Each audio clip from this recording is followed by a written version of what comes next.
Hebrews chapter 12. I want to look at the first verse and a little bit of the second verse. And there's 4 real good lessons that are taught right here for us. And I hope it'll be a blessing to you. I hope it will be.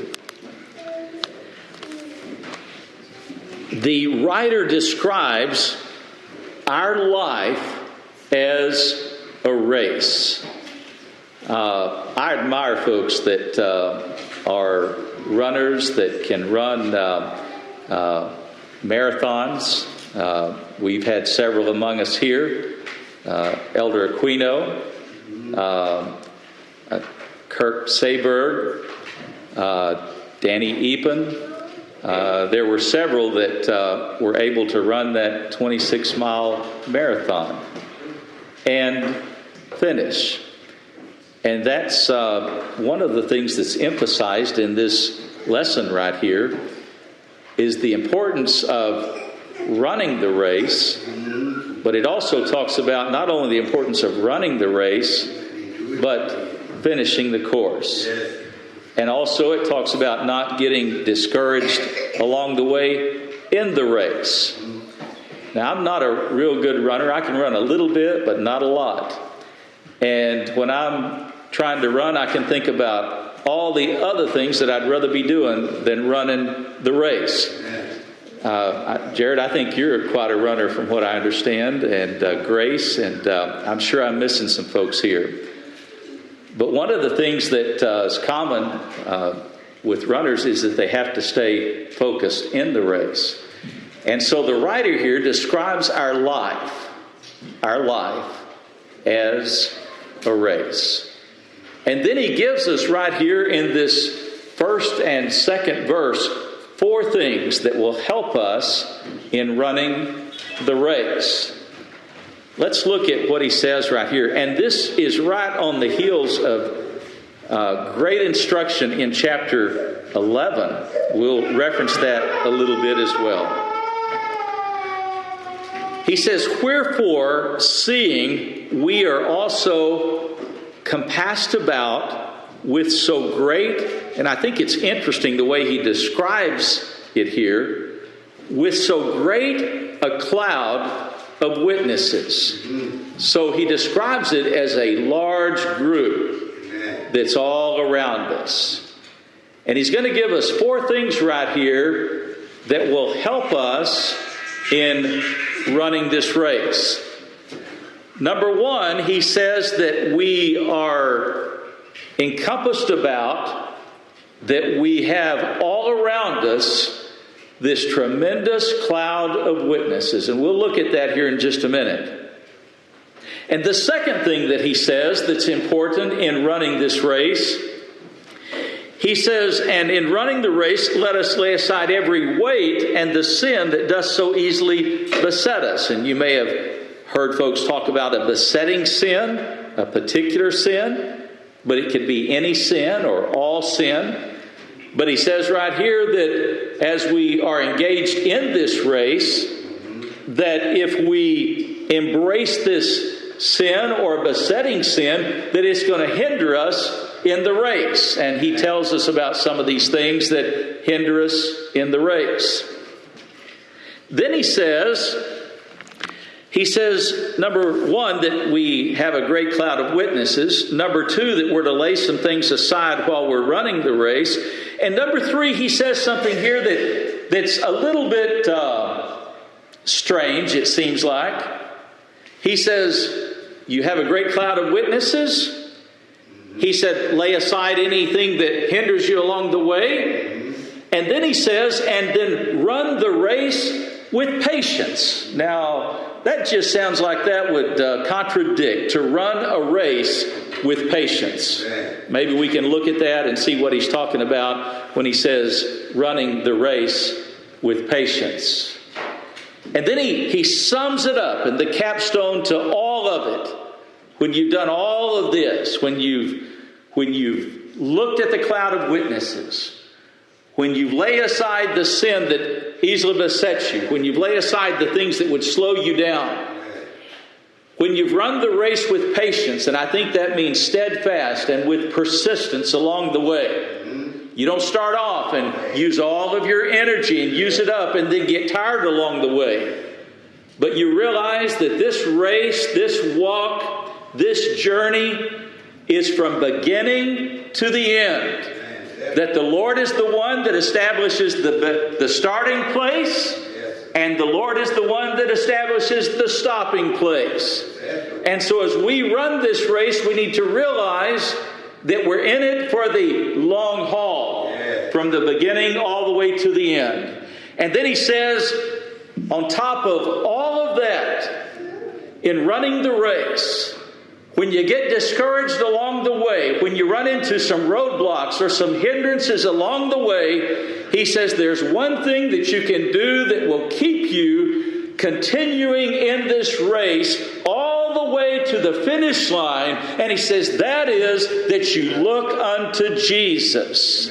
Now, let's start back in Hebrews chapter chapter 11 here. And he talks about a whole group of folks right here in chapter 11.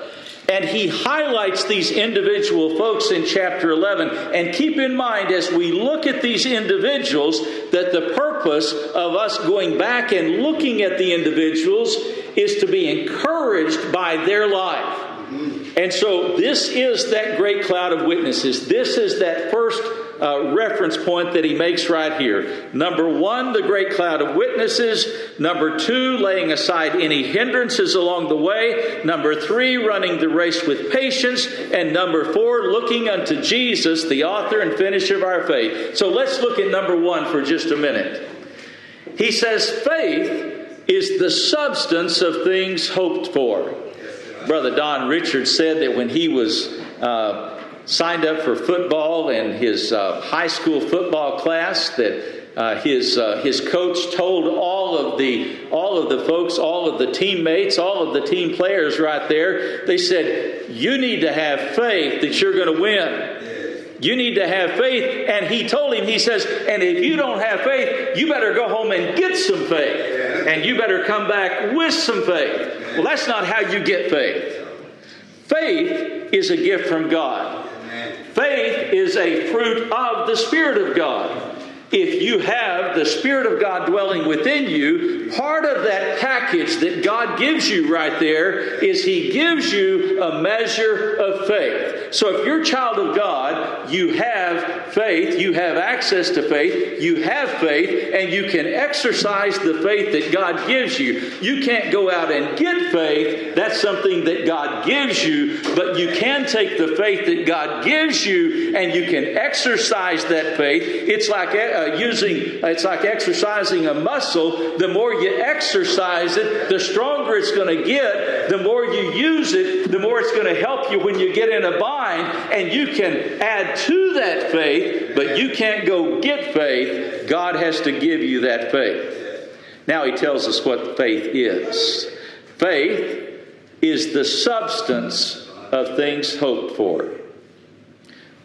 Why do you hope for heaven? You haven't been there. You haven't talked to anybody that's been there. But yet you believe there's a heaven. How is it you believe it? It's called faith. It's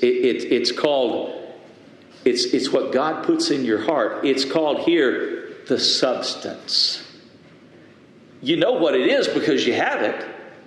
He describes it as the substance of things hoped for. Two things that he says right here. He says faith is the substance of things hoped for. And he says also faith is the evidence of things not seen. Amen. Now, if you go all the way back to Genesis chapter 1, it can be challenged. It can be tested along the way. But when it just simply says, in the beginning, God created the heavens and the earth. Do you believe that? You weren't here to see it with your own eyes. But yet when you read that, you believe it. You can bear witness to it and you can embrace it because of faith. It is the substance of things hoped for. It is the evidence of things not seen. Do you know what? When we get to heaven, we're not going to need faith anymore. But while we're here, it is vital for the child of God to have faith. It is. And it'll help us. The purpose of God's faith is to glorify Him, but it's really to help us along the way. It helps us get down the road. It helps us not be overcome, and it helps us to not be discouraged along the way.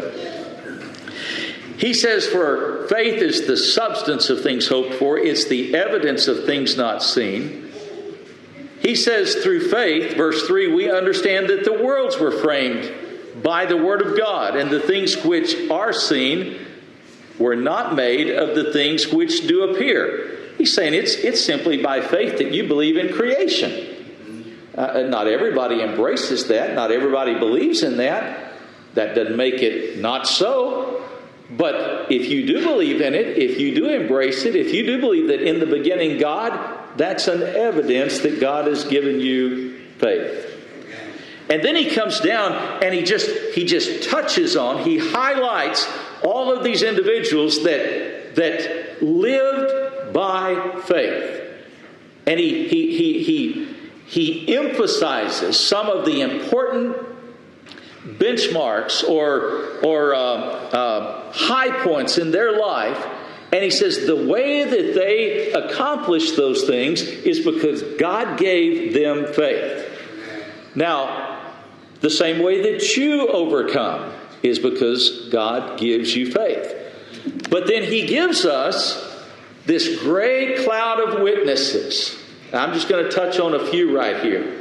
And so the writer tells us right here that the way that these individuals persevered, overcame, made it to the end as overcomers, that were rejoicing in the most difficult of times, was because God blessed them with faith, and they leaned on their faith, and they lived by their faith. He actually says right here, without faith it is impossible to please Him. For he that cometh to God must believe that He is, and He is the rewarder of them that diligently seek Him.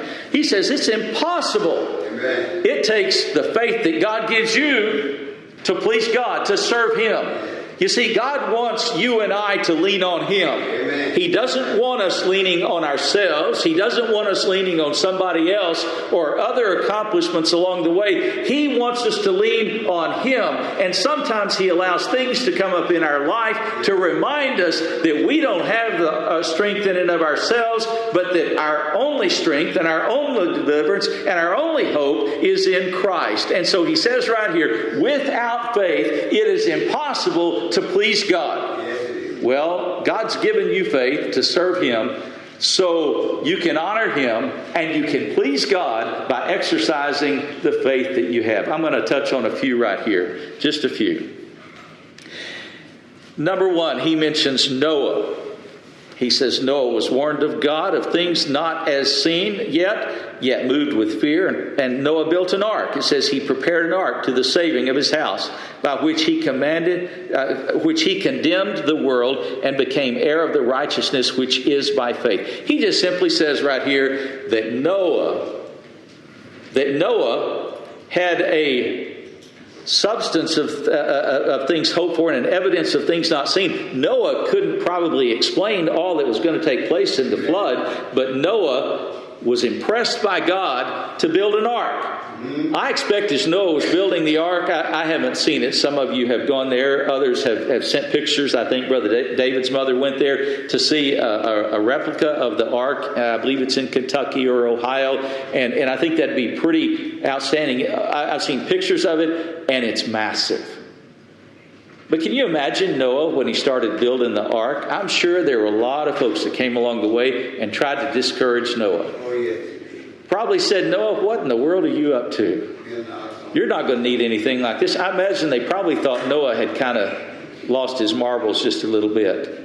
I imagine they probably tried to talk him out of it. I imagine they probably tried to discourage him along the way. But when God had put it on his heart and convicted him, Noah knew that it was the right thing to do, and he kept building that ark. And I'm sure when it started raining, he was really glad that he did.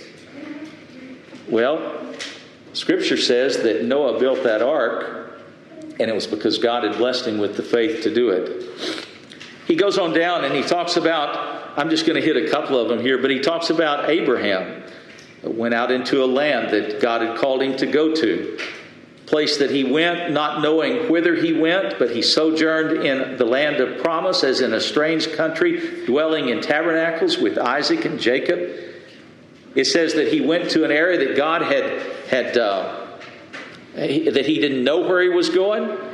It also says that Sarah, when she was of old age, I think she was about 90 years old, and Abraham was about 100, that she conceived and was born with child. It also talks about Abraham and offering his son Isaac, and you know the story of Abraham going up to offer his son and binding his son, and it looked like that he was going to slay his son, and yet God made a way of escape, and his own father was going to sacrifice his son as a result of following through faith Almighty God. He talks about Jacob and Isaac and Joseph, and he talks about Moses. And you can remember the mother of Moses, how that she took Moses as he was a little babe and put him in a little brush basket there into the river. And not knowing what would take place of him, she knew that all the other children were to be slain. All the other young male boys, infants, were being slain. And yet God spared Moses. And God worked it out in such a way that not only did he spare the life of Moses, but when Pharaoh's daughter found him and took him, she says, we need to go get a nurse to help take care of this child. And it just so happened that when they went and found the nurse, that it ended up that it was the mother of Moses. As she not only got to take care of her son, but she got paid to do it. What a great blessing that she got to take care of him right there. That didn't just happen.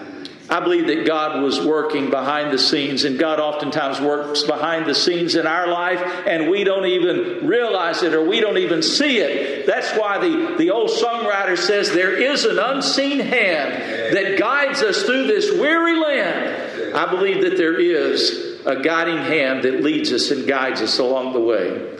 And truly, Abraham recognized that. Moses, the mother of Moses, recognized it as well. But it says, and it just sort of, it's interesting how that as you read the scriptures, how that you'll be following along in an expository way, and then all of a sudden right in the middle of it, there's just something plugged in there that doesn't seem like it hardly even relates to the whole chapter. And I think, wonder why they put it there. I mean, why didn't they put it somewhere else? But I'm glad they didn't consult me on that, because there's a purpose in it. As they're journeying along and suffering and experiencing these challenges, he just simply says that this little group of followers right here that are qualified to be this great cloud of witnesses, that while they were on this journey, while they were in this race, he said they realized that in this race, they realized that they were pilgrims and strangers, and they were looking for a better country. They were looking for a better city. So it's okay in this race that we're engaged in to realize it's okay to look toward the finish line. It really is. And it's okay to look for what happens after the finish line.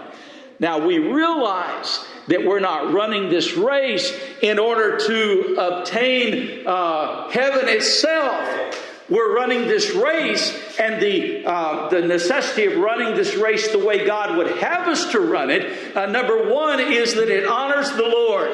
The Lord has given us the life that we have, the years that we have, and we are to use it to His glory. Number two, it's to help us, to benefit us along the way as we run this race. And number three, that it's so very important right here, is that when it's referring back to this great cloud of witnesses, you yourself right now are a witness for Christ. We're not going to be here ever. If the Lord tarries, there will be those that look back upon our lives at some point, and hopefully they'll say, that was a faithful witness. It was. So let's look at, just going to touch on a couple more.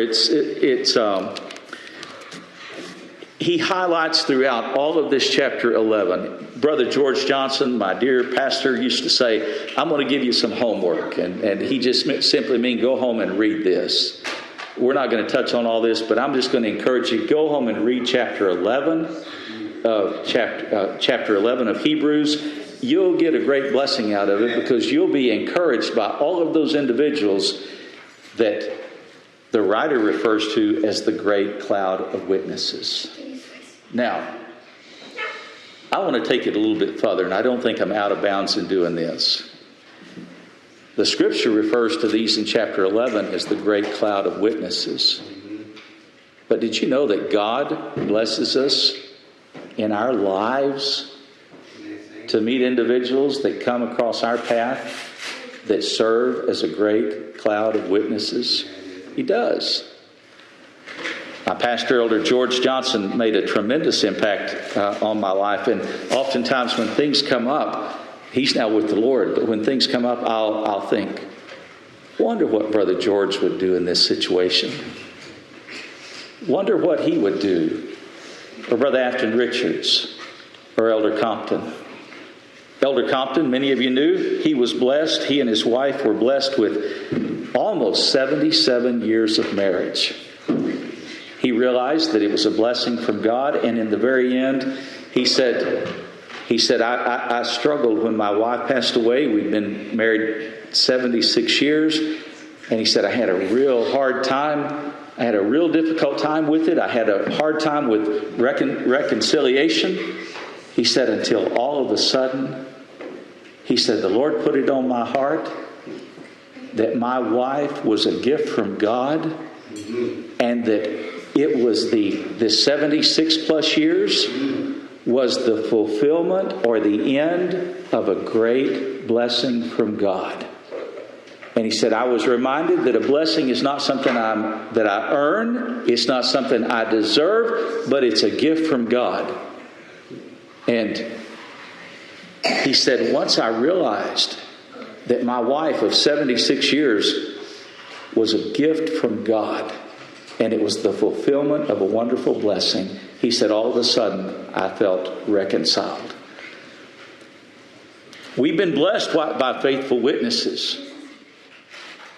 My mother's here, and she'll remember this, but my grandfather, her dad, and my grandmother that he married after my grandmother passed away, on Sunday afternoons, they were real old and real feeble, but they'd spend their Sunday afternoons going around and visiting the sick. And I mean, you just gasp when they'd go up and down stairs because they were so feeble. And sometimes grandmother would fall down the steps and granddad would be holding on to her, and he'd go down as well, and they'd both end up on top of each other, and then folks would just come get them up and brush them off, and they'd go on their way. But we used to joke about it that they would go and visit folks that were in a lot better shape than they were in, but they had a heart to do it. They did. Think of Sister Perry. Sister Perry lived to be 104, and God, I think the reason that God kept her here so long at 104, I felt like it was for me, but I think it's probably for you all as well, that God blessed her to be an inspiration to all of us by her life. She was always, this is the verse I think of when I think of Sister Perry. I think of a whole lot, but here's one I think of. Philippians 4:13 says, I can do all things through Christ which strengtheneth me. She lived by that verse. You didn't hear her going around saying it, but she lived by it. 104 years of age, and just praised God all the way. She had a lot of surgeries, and as a result lost a lot of parts, and one of the last one was her leg that she missed. In fact, it's been a long time since I've shared this story, and maybe some of you here that haven't heard this story, but she said one day, I was getting ready to go to bed, and she said, and she's up in her 90s when this happened. She had this artificial leg, this prosthesis that she carried around with her all the time. She said, I was getting ready to go to bed, and she says, I took my glasses off, and I laid them up on the dresser. And she says, I took my hearing aids out, and I laid them up on the dresser. She says, I took my teeth out, and I put my teeth up on the dresser. She mentioned a couple other parts, and then she says, and then I took my leg off, and I put my leg up on the dresser. And she says, I looked up on the dresser, and I thought, I might as well just crawl up on the dresser because there's more of me up there than there is to get in bed. Well, that's how she faced all the challenges of old age. she made the very best of it. I remember one day I went to pick her up, and she had worn out her artificial leg. I think she'd gone through 2 or 3 of them, and this was maybe her 3rd one. And I went to pick her up for church, and as I pulled up to pick her up, she says, right before you came in to get me, she said, I looked down, and she said, I don't like this new leg. It doesn't fit right. She says, it's too big. It's not adjusted right. She said, I looked down, and she said, my foot had turned all the way backwards. And she says, I knew that before you came in, I'd have to straighten it, or you wouldn't know if I was coming or going. Well, now that's a great way to face old age. She could have said, you know what, I think I'm going to stay home today because I don't have a leg or other things. And yet she came and was an inspiration to the Lord's people, a faithful witness. God blesses us with faithful witnesses along the way. So when we're running that race, as we're thinking about things along the way, we can start thinking about those faithful witnesses. And I tell you what, that's going to encourage you along the way. You'll think about godly folks that God's put in your path, and that's going to help you as you persevere in this race. Then he says that we're to put aside some things. He says, let us lay aside every weight and the sin which does so easily beset us. So I can remember Brother Afton Richards talking about this, and he said that when his sons were training for track, that they would, as they were training, they would put on these ankle weights. They would put these weights around their ankle, and they would go and they would practice and they'd run. But then when the official match came, they would remove those weights, and then they would get just as lean as they could, and then they could run the race much better, much faster, and persevere much longer without those weights there. And that's what he says right here. He says, as we're running this race, we're to get just as lean as we can and put some things aside. And here's a good reference point. Colossians chapter 3. He says in chapter 3, here's some things that will slow us down in running the race. Might even cause us to stop along the way. Might even cause us to look back. Have you ever run a race and you turn around and you look back? You almost fall down. My mother was telling me that this week she and my stepfather were coming up 543, and you may have heard about the man that caused an accident on 543 by the school in Cresswell, and they came right up on the scene as the accident happened, and they said, my stepfather said that they saw the man take off that caused the wreck, and later we found that he was armed and had actually pointed a gun at some of the folks that he had hit along the way. I don't know if they caught him or not, but they said as he took off running that he looked back. Anytime we look back, it's going to slow us down. Look what he says right here in chapter 3 of Colossians. Here's some things that will slow us down along the way. He says mortify, that means put to death, that means put aside, put off. He says, he mentions some real big things here. He says put aside things like this: fornication, uncleanliness, inordinate affection, evil concupiscence, covetousness, or idolatry, which is idolatry. You may say, well, I don't struggle with those things, and so I'm off the hook. There's not anything that I'm going to have to put aside. And then he comes down and he says right here in verse 8, he says, but also, he says, put these things aside, because these things will slow you down in the race.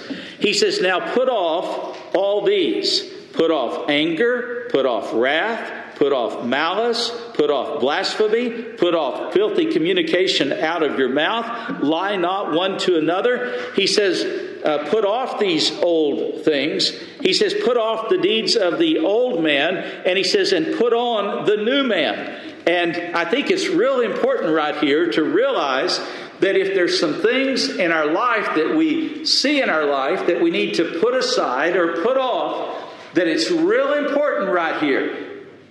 You know, some folks, you may be involved in this as well. Some folks believe in meditation and things like that. And just empty himself out and kind of zoning out. It's all right to empty out.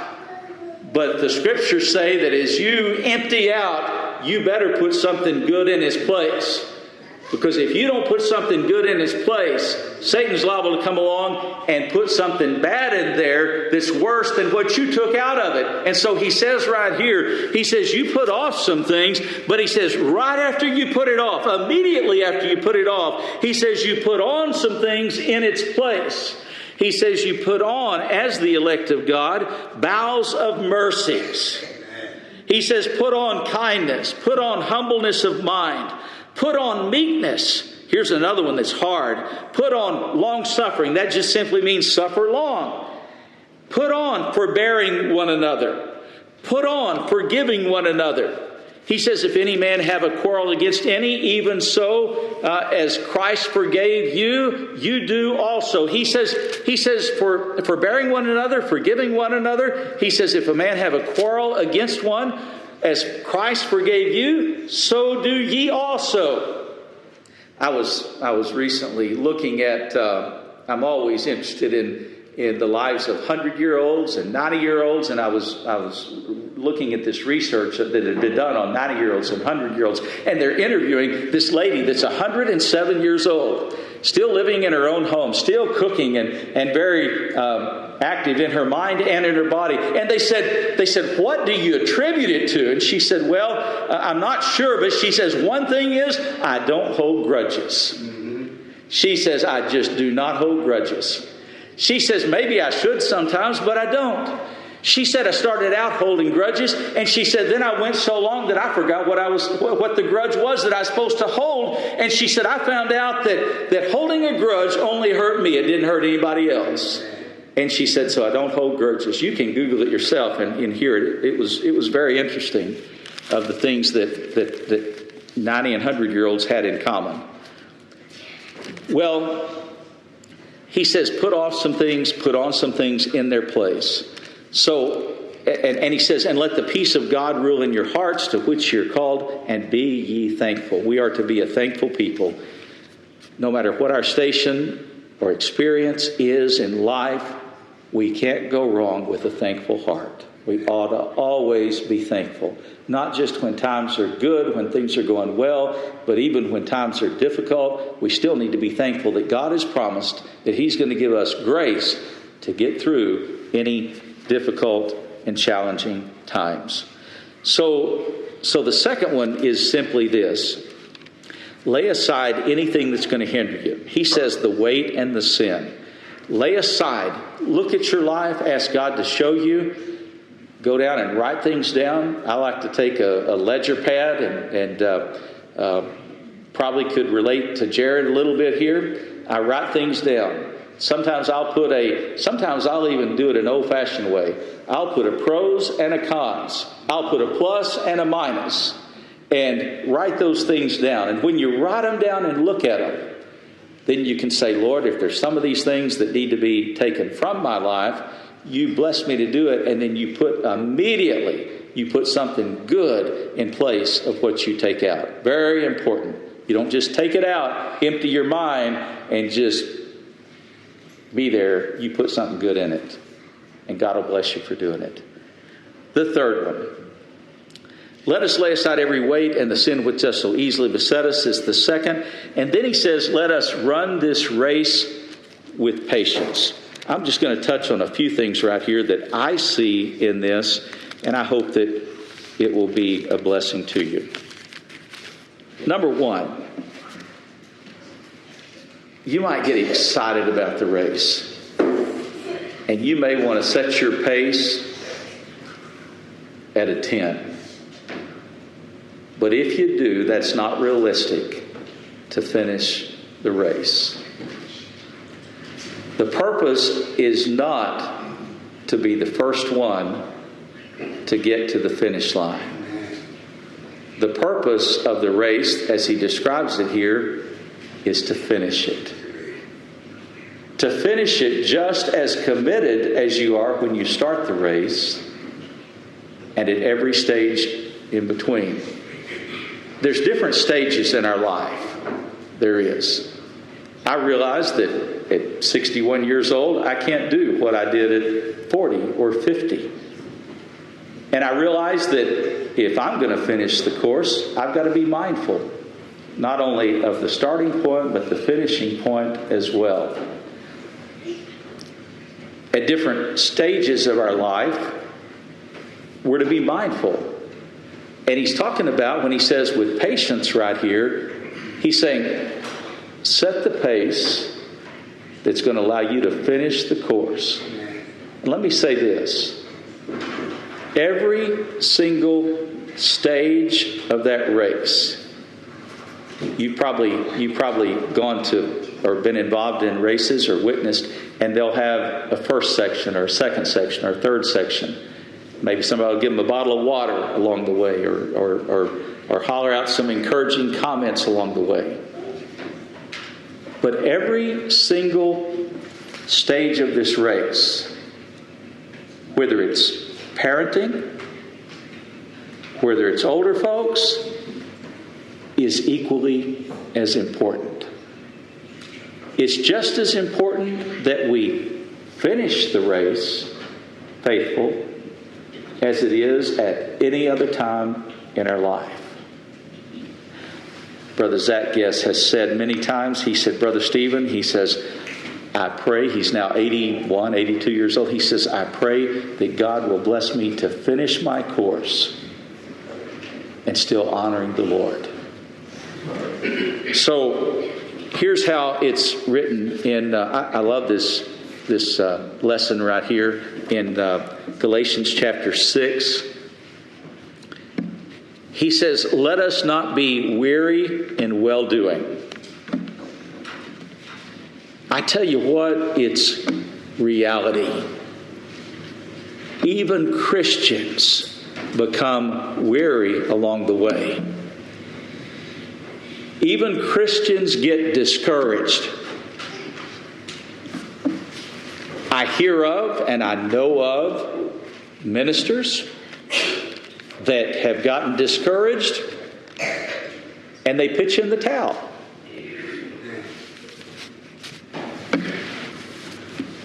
He says right here that we're not to be weary in well-doing. I was visiting with a lady yesterday, and she told me, she said, at my work, it was a lady at Hepzibah House, and she said, there's just so much going on with the changes and with the new requirements. And she says, I'm just overwhelmed. And I said, I've got a really good verse for you. I said, go over and look at Psalm 61 verse 2 that says, when my heart is overwhelmed, lead me to the rock that's higher than I. I said, that's going to help you keep from getting overwhelmed and discouraged along the way. And also, I think a couple of weeks ago we preached the message about Psalm 31 where it says, my times are in thy hands, to realize that all of our times are in the hands of God. That will encourage us to not get weary along the way. But we're going to get weary along the way if we turn around and we look behind us. We're going to get weary along the way if we begin to look at self. But if we get weary along the way, then he tells us the solution right here. He says, you don't look behind you. You don't look at yourself. You look at the Lord, and that's going to keep you from getting weary along the way. So in order to run the race and finish your course with patience, you do it looking unto the Lord. He says, and let us not be weary in well-doing. He says, for in due season we shall reap if we faint not. We always would like the harvest to come soon. My stepfather and I put a garden in,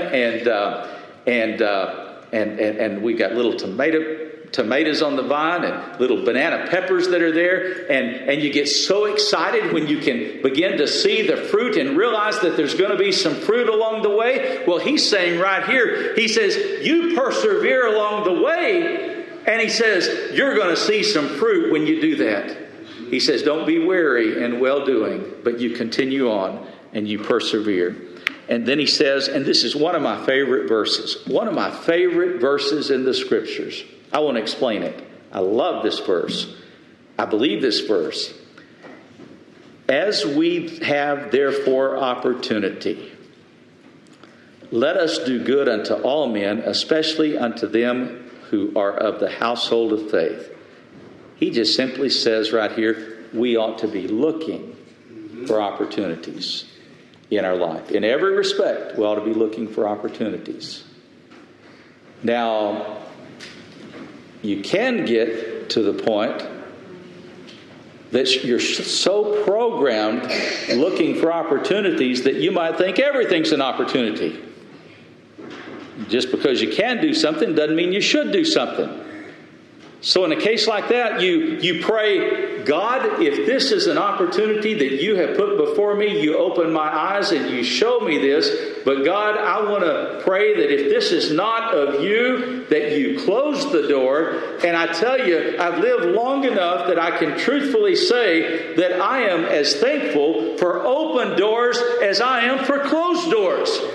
I can look back upon my life and I can see areas that the Lord closed the door. And when He did, and I knew it was the Lord, I was just as thankful, and maybe more so, than if the door was opened. So be thankful when God opens and when He closes doors, and give Him all the praise for that. When you look back over your life, you can see that if the door had been opened and God had allowed you to go through it, it might not have been for His glory, and it certainly wouldn't have been for your good. So pray that God will show you opportunities, and be of the mindset that when He shows you opportunities, that you go through those opportunities and you honor Him with that. But also pray that He show you whether it's an opportunity or if He is to close the door, and He'll make it plain to you. And the way will be right when He shows you. So the last one here. Well, before I touch on the last one, just have a few minutes here. I think this is important for us. I think this point is important to realize. He says, let us run the race. And he describes the race this way. I think this is real important to us right here. He says, let us run the race with patience, and he describes it this way. He says, the race that is set before you.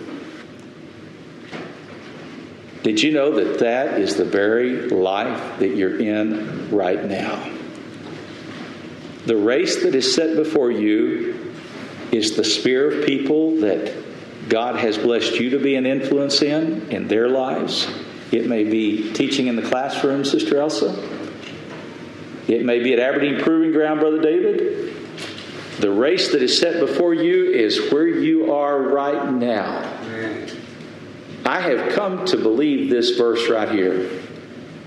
In Esther, Mordecai, the Jews were about to be annihilated, and Esther was put in position to have an opportunity to have an audience with the king and to make a difference.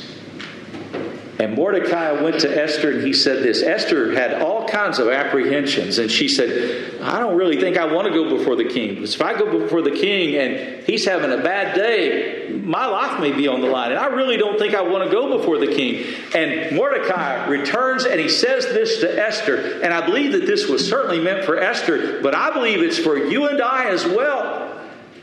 He said to Esther, he says, who knoweth but what thou art here for such a time as this? I believe that every single one of us ought to look at our life and realize that we're here for a purpose.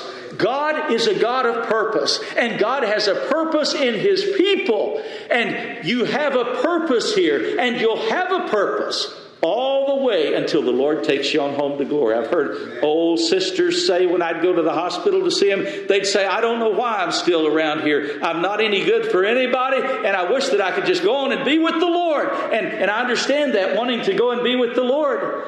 But Paul tells us in Philippians, he says, as for me, He says, my desire is to depart and be with Christ, which he says is far better. But he said, I'm still here. And he says, I figured out that the reason that I'm here is because it's more needful for you. Paul says, as far as I'm concerned, I'm out of here. I want to go on and be with the Lord. That's my personal preference. That's my personal desire. But I'm still here. And the reason that God's kept me here is for you.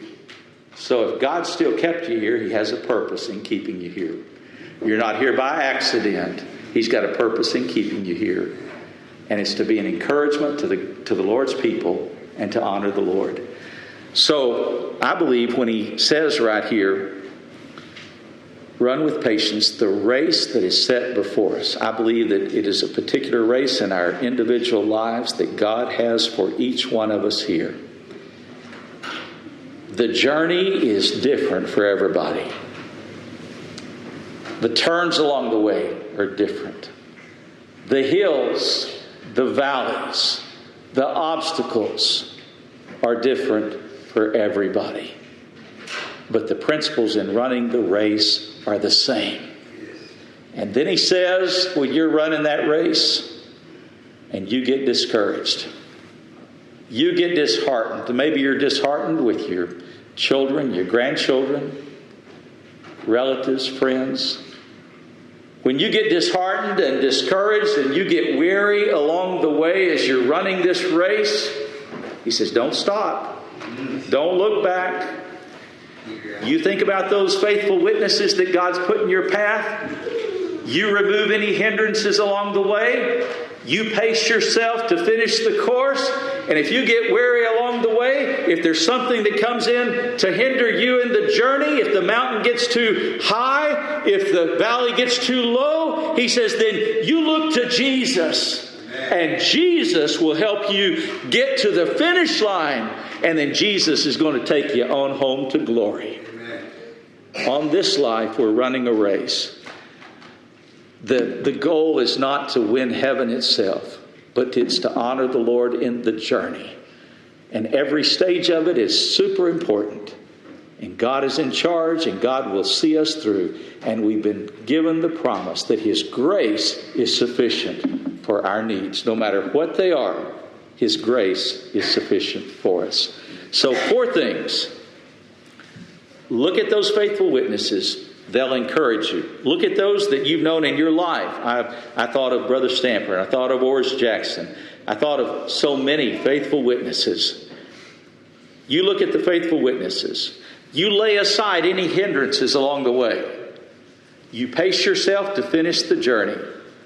You realize that the journey is set by the Lord and that you're here for a purpose. And then when you get discouraged along the way, you just simply remember to look to Christ, and he'll help you all the way to the finish line. That's some tips that's given to us in running this race. May God bless you.